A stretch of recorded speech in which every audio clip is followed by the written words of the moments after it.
Olá, boa noite, seja bem-vinda a mais uma edição do Café Literário.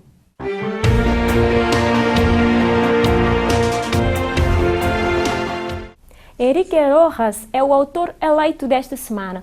O médico que tornou-se um escritor premiado em Espanha traz-nos temas que retratam a vivência do homem moderno.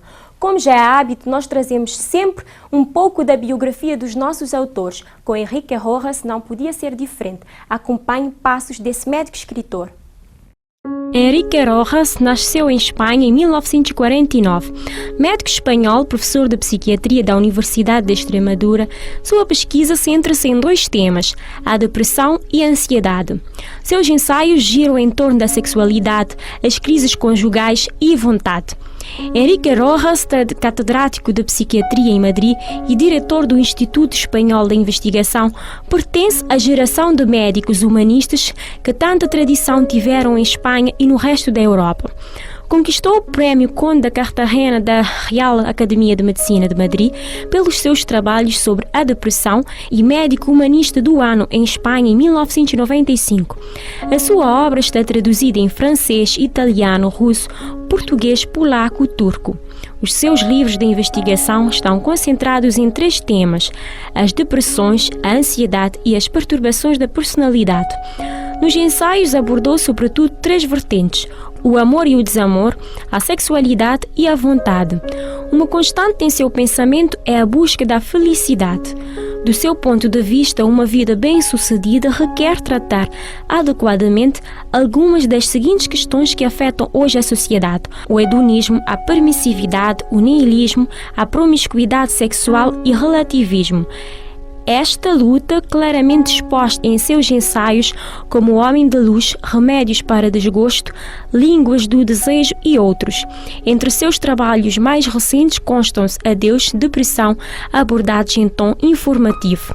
Rojas é autor de vários livros de autoajuda, ensaios, artigos de jornais e outros textos. Mas a sua obra é ainda mais vasta, contando com obras como Os Estudos sobre o Suicídio, 1978, Sexualidade e Afetividade, 1981, A Psicopatologia da Depressão, 1982, Aspectos Clínicos da Depressão, 1984, A Teoria da Felicidade, 1987, Remédios para Desgostos, 1990, A Enciclopédia da Sexualidade e do Parceiro, 1991, O Homem da Luz, 1992, A Conquista da Vontade, 1994, Amor Inteligente, 1997, A Ilusão de Viver, 1998, A Ansiedade, 1998 também, Quem é Você? Chegou em 2002, As Línguas do Desejo, em 2004, Adeus Depressão, 2006, Amigos, Adeus à Solidão, 2009,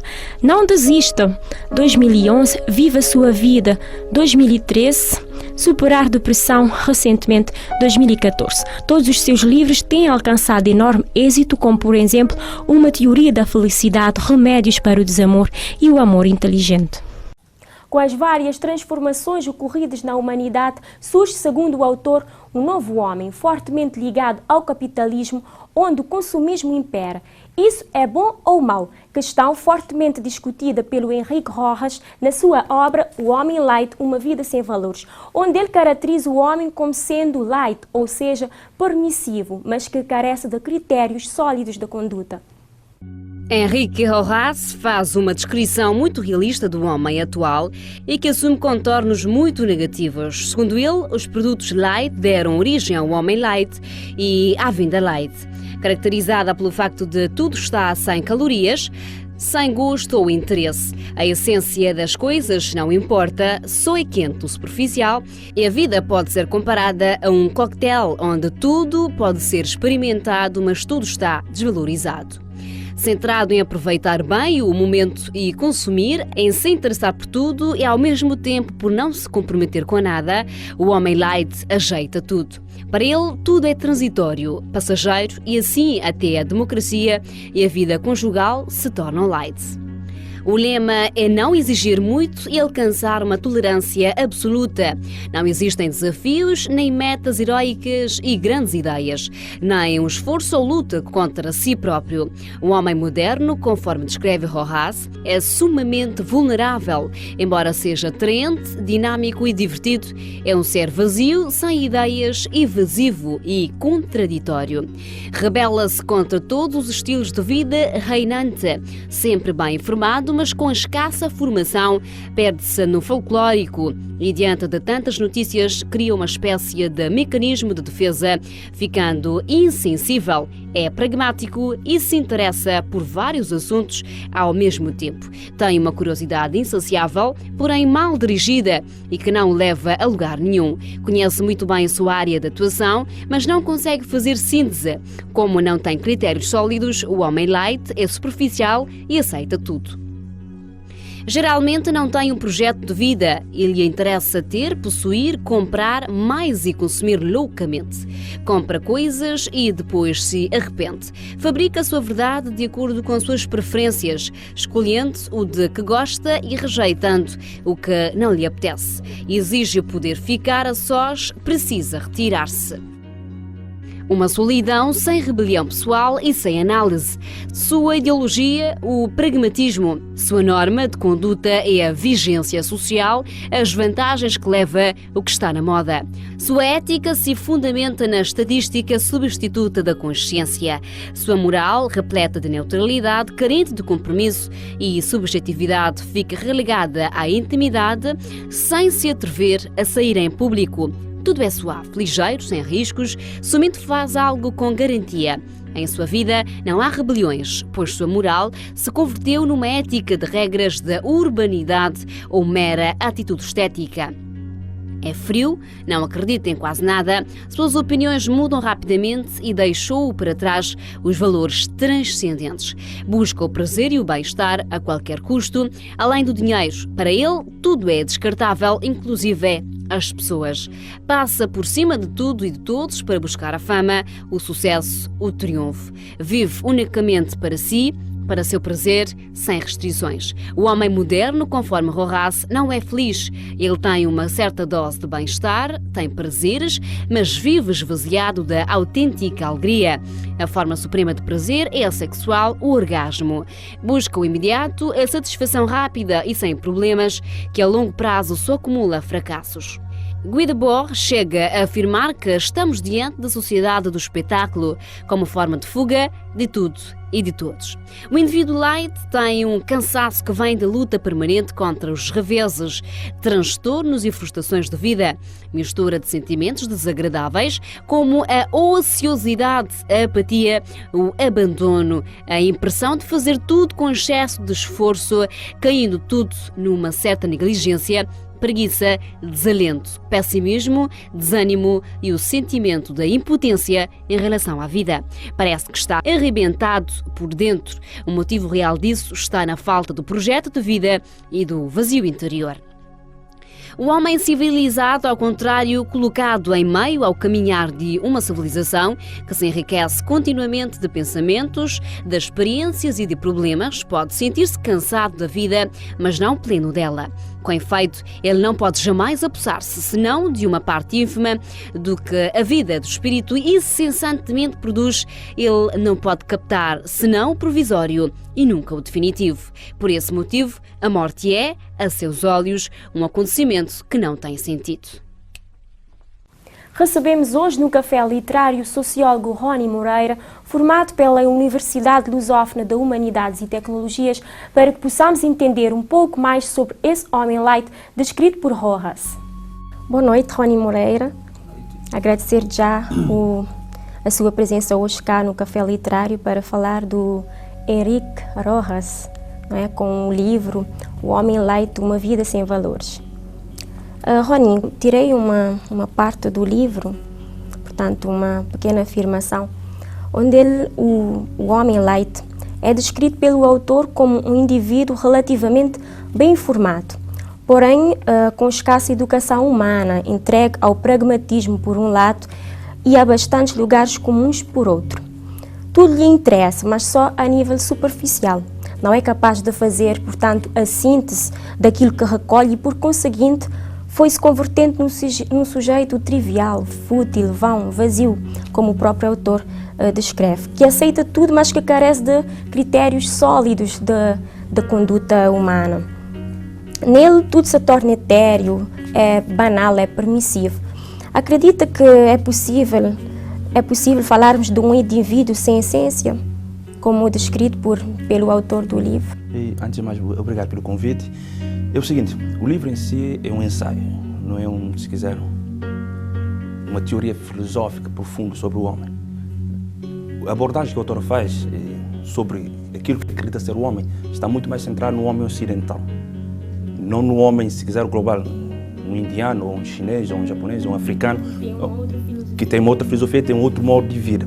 Até mesmo no que diz respeito ao homem ocidental, também aqui há controvérsias. Em primeiro lugar, nós devemos situar-nos depois da Segunda Guerra Mundial.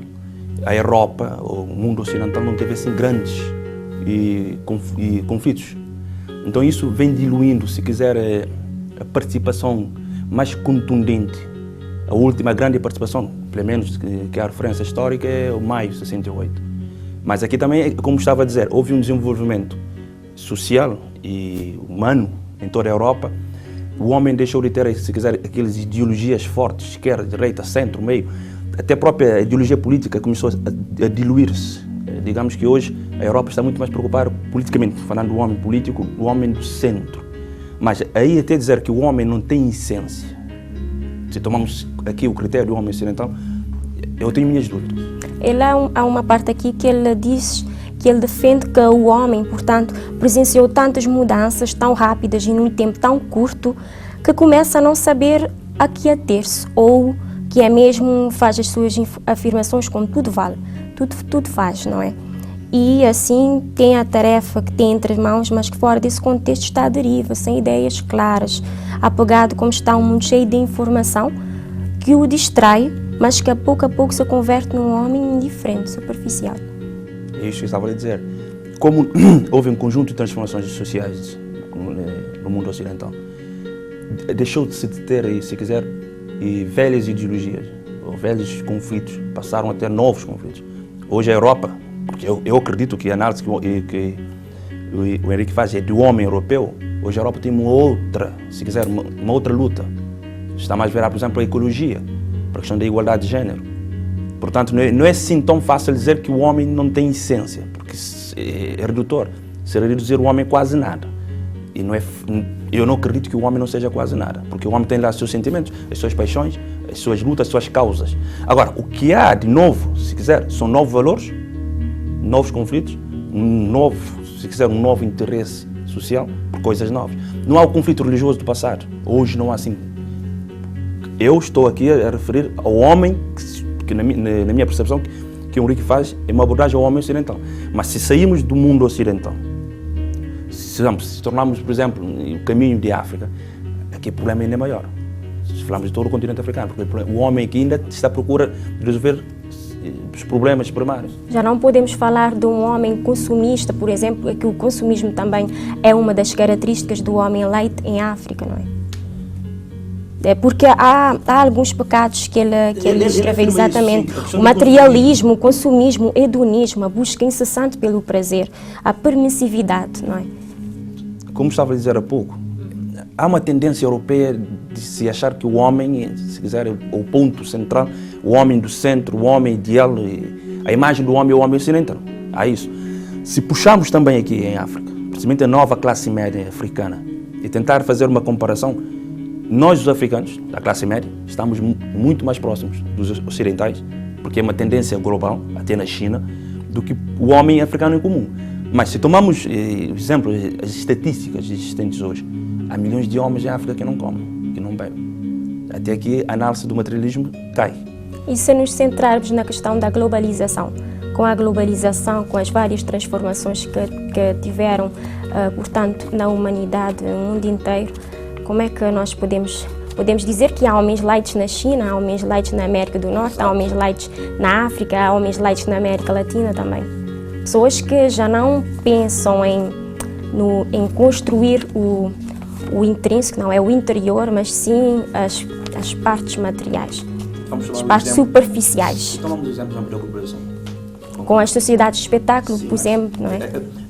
É tudo... Não, aquilo que posso dizer, a vida, o homem, tem sempre os dois lados. Por exemplo, o telemóvel é um ícone, se quiser, da globalização. São marcas e marcas, modelos e modelos. Mas se tomarmos, por exemplo, o exemplo da grande manifestação ou transformação no norte da África, começou, se quiser, por vias de internet, não posso dizer que o telemóvel foi um dos instrumentos utilizados, o Facebook, isto também representa o homem. Eu não acho que o homem, no seu todo, não interessa em lugar onde ele esteja, seja assim tão out ou tão light como o autor quer parecer. Eu acho que o livro é uma crítica. Devemos ver o livro como uma crítica, uma chamada de atenção. Do tipo, o rumo é por aqui, mas nós estamos a seguir esta via. Eu, pelo menos, aquilo que eu li, devo dizer que não li o livro assim, folha a folha, página a página, mas sim, capítulos que eu achei interessante, eu percebi que o autor estava a nos chamar uma atenção. Existe esta fragilidade. Nós, enquanto seres humanos, temos essa fragilidade. A fragilidade de estamos constantemente numa busca constante. Ele fala numa busca da felicidade, mas o conceito não é dele. A busca da felicidade é um conceito norte-americano. Vem da Constituição norte-americana. O direito à busca da felicidade. Isto quer dizer que um conjunto de preocupação que o autor levanta são preocupações também do passado. Por exemplo, ele fala do super-homem. A verdade é que o homem, não existe o super-homem, mas sim o homem verdadeiro. Isto também tem muito a ver com o Nietzsche. A essência do super-homem, o homem muito para além, se quiser, das mágoas do mundo. E até põe em causa alguns preceitos da religião.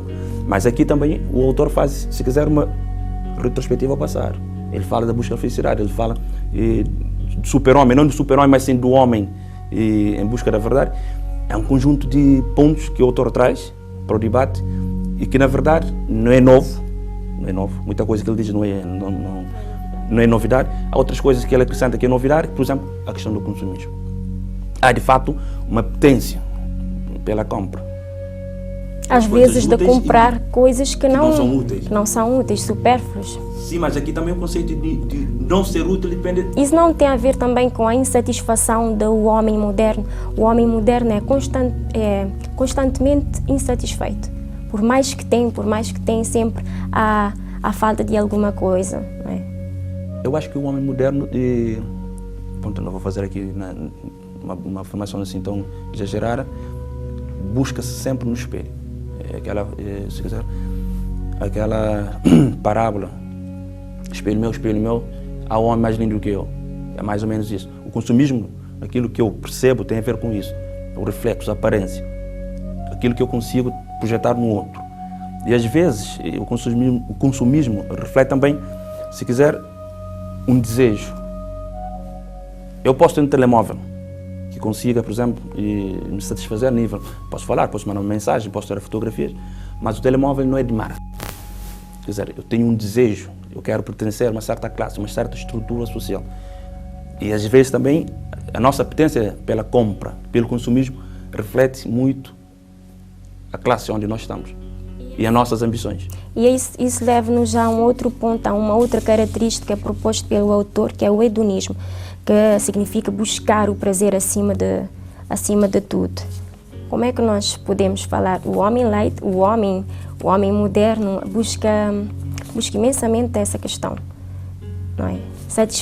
Satisfação do prazer, que já leva-nos a um outro ponto abordado pelo autor, que é a sexualidade, onde ele fala do amor construído para a satisfação sexual, ou seja, onde não há um encontro entre tu, eu e tu, mas sim uma união sem vínculos, com essa permissividade que também é uma das características apontada pelo Rojas, que é uma das características do homem light. E estaríamos a caminhar por uma via sem volta. O que eu estava a dizer há pouco, em muitos dos temas, o assunto que o homem light ou Henrique Rojas reflete ou quer refletir ou busca trazer à tona, são problemas do passado. A questão da sexualidade. Sem vínculos. Com vínculos ou sem vínculos. É um assunto também tão velho como o próprio homem. Se tomamos isso e voltamos à Bíblia, há um conjunto de regras, até nos 10 mandamentos, em que a ideia central é, se quiser, entre aspas, domesticar o homem. Mas se voltarmos, por exemplo, se fazemos uma análise histórica, um resumo de maneira histórica, no que se refere à sexualidade em si, podemos perceber que o sexo está no centro das relações sociais, tanto dentro da família, tanto fora do espaço público e privado que é a família, como em qualquer outro espaço. O que existe hoje, se quiser, é a ampliação dos espaços, onde o sexo conseguiu entrar. A permissividade também, ou não? A questão de tudo permitir. Portanto, hoje indivíduos se relacionam sexualmente uns com os outros, mas que não há um vínculo, não há sentimento.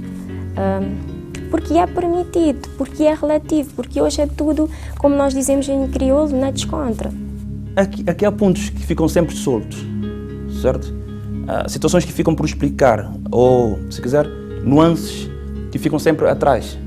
Por exemplo, os indianos têm uma cultura milenar, consideram o sexo como algo sagrado. Até inventaram a Kama Sutra. Mas se voltamos ao homem ocidental, com a invenção da pílula, as coisas mudaram. Com a questão da liberdade individual, as coisas mudaram um pouco. Eu costumo ver, ou costumo perceber, ou aceito, que a sexualidade continua a ser o ponto essencial do homem.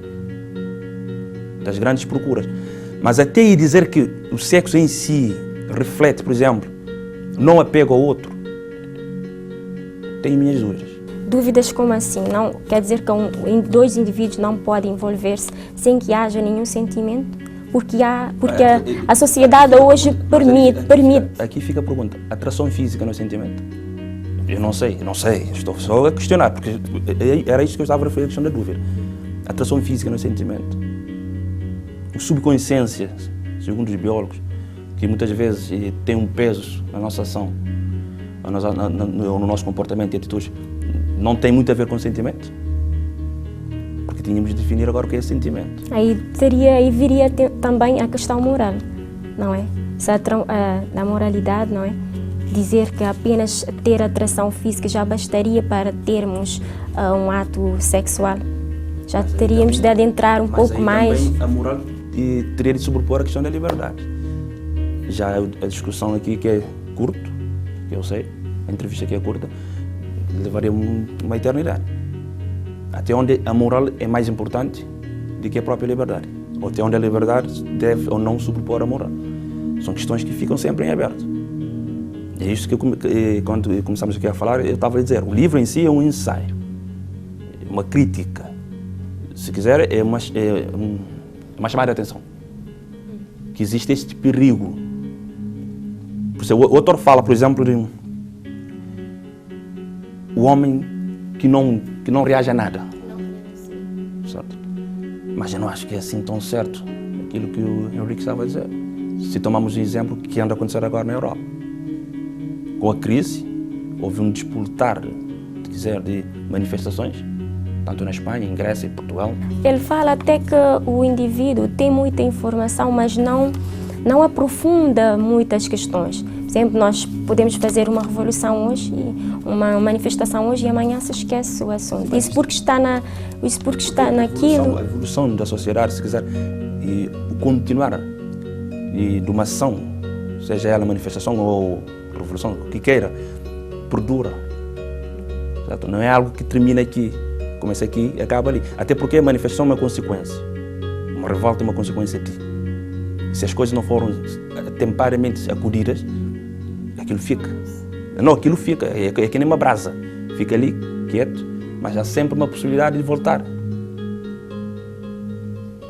Eu continuo a dizer, o autor anda a nos chamar a atenção. Há esse perigo. Mas aquilo que eu estava a dizer, milhões de homens na rua, em plena Espanha, e ainda hoje a Espanha está com um problema político por resolver, que é a questão de formação ou não de governo. Está difícil formar um governo em Espanha. Milhões de homens na rua. Eu acho que são pessoas com um pensamento livre e, se quiser, sólidos na ação. Porque não é fácil sair. Uma manifestação não é fácil. Pois, claro. Há um ponto que não poderia deixar de mencionar. Ele aborda também a televisão, onde ele aponta que o telespectador está cativado por tudo e por nada, excitado, indiferente, disseminado numa opção banal que percorre o ecrã sobressaltado por momentos pontuais. A televisão contribui para esse vazio existencial que Rojas apresenta no livro. tanto é que, se pensarmos os vários conteúdos veiculados pela televisão. Eu pergunto qual televisão? As televisões generalistas ou as especializadas? Aqui depende do interesse do telespectador. Aqui depende, se quiser, da própria educação lá em casa. Eu posso ter um filho, se quiser, eu influencio meu filho ou a pessoa próxima de mim um conjunto de, como posso dizer, programas interessantes, digamos assim, capazes de formar o homem. Aqui tem muito a ver com o interesse da pessoa em si, aquilo que eu quero para mim. É claro que, como sempre, não é de hoje, como sempre, desde o Império Romano, a massa gosta do que é, eu não vou dizer com pouca qualidade, mas a massa sempre não vai pelo lado erudito da cultura. A massa, sempre. Não é hoje nem ontem, desde o Império Romano. Agora, há uma certa classe social, agora falamos agora de classe, que sempre buscou o melhor para si e para os filhos. Isto, por exemplo, é visível em Cabo Verde. A televisão, por exemplo, eu não consigo ter mais de 3 canais lá em casa. Portanto, eu vou ter que ficar com os 3, mas há quem consiga ter 50 canais lá em casa. E consegue influenciar os filhos, rapaz. Então refuta essa afirmação do autor. Porque aqui tínhamos que definir o que é televisão, ou qual televisão. Então poderíamos dizer os produtos, porque se repararmos bem, tanto as várias televisões sempre têm a questão do consumismo, apela ao consumismo de uma forma ou de outra, vários conteúdos também vinculados pelos... E tem a ver com a marketing. Uma televisão, isso tem a ver com a marca, uma empresa. Uma televisão é uma empresa. Como uma empresa que tem que ter publicidade. E a publicidade é uma forma, se quiser, de chamar as pessoas para o consumo. Sim, já agora, a última questão. A nível sociológico, quais seriam as consequências para uma sociedade que fosse constituída por um indivíduo light? Ou então, quais, já no fim, quais as recomendações que daria para que alguém não tornasse tão light como descrito pelo autor? Em primeiro lugar, se tomamos o homem light como uma verdade absoluta, de que ela existe assim como é, assim como o autor retrata, mas estamos falando que é no homem, não no homem singular. O autor tenta, se quiser, caracterizar quase toda a humanidade. Mas se tomamos isso como uma verdade absoluta, estamos a caminho de mudar quase tudo. A começar pela política. A ordem política. O povo ainda mais ordena. Nesse caso, o povo vai deixar de ordenar. A democracia vai ficar numa situação dependente de quem manda. E quando assim é, o caminho é quase ditadura. Ou a força da ditadura. O homem light, se tornar no homem light, como o autor aqui nos explica, deixa de haver relações de proximidade. A solidariedade. A solidariedade é orgânica da sociedade. Não há, pelo menos até agora, não existe uma sociedade sem solidariedade. A relação familiar é de solidariedade. A relação com a vizinhança é de solidariedade. Portanto, o outro deixa de ter importância. E passamos a contar em exclusivo. E quando assim é, se o individualismo tomar essa proporção, não creio que vá por esta via, será dramático. Porque eu não vou preocupar contigo, tu não vais preocupar com ele, com o outro, e o nós vai deixar de existir. E assim, se tal acontecer, deixa de haver a sociedade, deixa de haver sempre a ideia de nação, de Estado-nação. E vamos ficar aqui quase à deriva. Agora, se esse homem existisse assim como o autor queira, faz acreditar que exista, há um antídoto, que é aquilo que o Paulo Sartre fala de engajamento ou compromisso. Até o autor também fala disso. O autor fala que as pessoas não falam a verdade porque não há o compromisso. Para eu falar de verdade, eu tenho que estar comprometido com a verdade. Então, portanto, o engajamento. Aqui, mais uma vez, o Paulo Sartre. Só engajamento. Engajamento, mas aqui, o engajamento com o compromisso tem a ver com o todo. Tem a ver com a coletividade. Tem a ver, eu estou engajado, ou eu tenho, se quiser, um objetivo grande, maior, de que é a minha própria existência. Seria, se quiser, a cura para este irmão. Ok. Rony, obrigada pela sua presença hoje no Café Literário. Já estamos no fim. Espero que aprecie o programa. O meu programa foi bom até agora. Obrigada. Nada. Obrigado eu. E o programa Café Literário de hoje chega ao fim. Espero que tenha apreciado. Conto consigo na próxima edição. Até lá, fique bem.